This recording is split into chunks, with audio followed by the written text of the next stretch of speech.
So I served in the Army National Guard for about 10 years. I enlisted in 2000.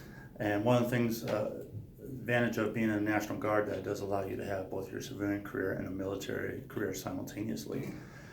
So I first enlisted as a radio operator and did my basic training at Fort Leonard Wood, Missouri, and then my advanced individual training at Fort Gordon in Georgia.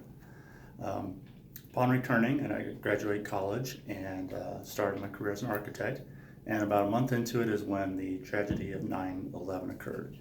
And soon after that, I found myself with orders to deploy to Iraq for Operation Iraqi Freedom.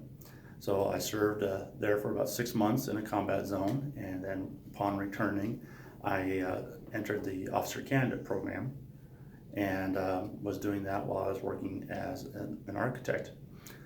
Graduated from there and took my commission in 2005. And shortly after that, I moved to Colorado and began serving for the Colorado National Guard at Fort Carson. And I continued that to about 2009, which is about the same year I received my license as an architect.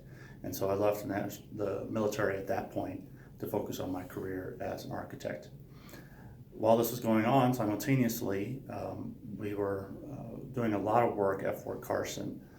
First project there was in 2008, and this was the time during the BRAC buildup, and there was a lot of projects. And so I had about 10 years of continuous work going on at Fort Carson. Did about $200 million worth of federal work within the region. So we've now worked on every military installation in Colorado. In 2012 is when I formed my own practice with the main purpose of doing federal work. And so our practice involves continuing to do DoD projects as well as Veteran Affairs and National Park Service.